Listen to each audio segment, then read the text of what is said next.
Hey guys, I just want to go ahead and break down what is a joint venture in terms of the wholesale business.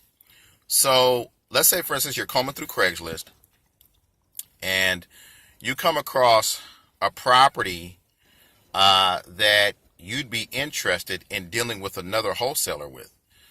So let's say your name is Jake, and you go ahead, you contact this wholesaler. So you go ahead and you give him a call and say, hey, my name is Jake.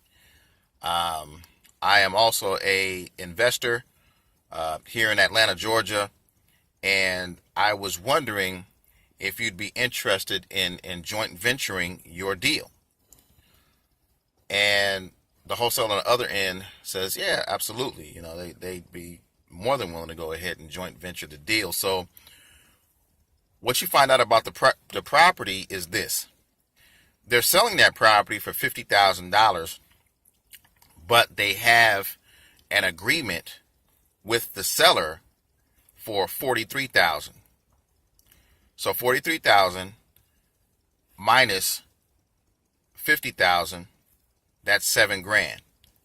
That fee is the fee you two will split when your buyer executes your end of the contract.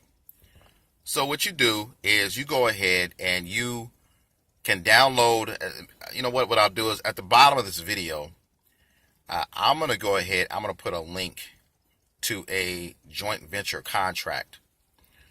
So what you do is you go ahead, you download a joint venture contract, print it out, sign it, send it to that wholesaler, have them sign it, and that is an agreement saying that, you know, once this contract is executed, both you and that wholesaler will split $7,000.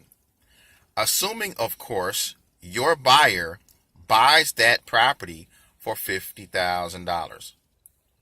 So the assignment fee of $7,000, you and the wholesaler will split $3,500.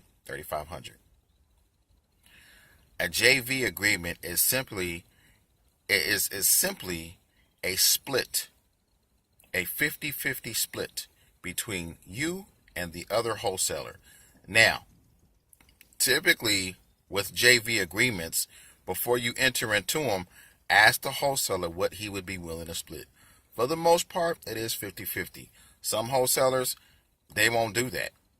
Some wholesalers will go 60-40. Some will go 70-30 their way because they have the deal. I mean, whatever you want to do, you know, even if it was a 60-40 their way, I would still do it because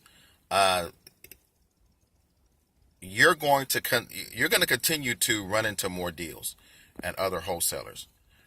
Just make sure that the wholesalers that you're dealing with and yourself as well, make sure you're honest and ethical and above board. There's a lot of wholesalers, and I think they get away with it because they're not licensed. There's a lot of wholesalers that it's almost like a waste of time dealing with them. A lot of unethical things that are happening. A lot of wholesalers take the deal and they try to mark up the price to try to sell it to their end buyer. And it messes up the deal half the time.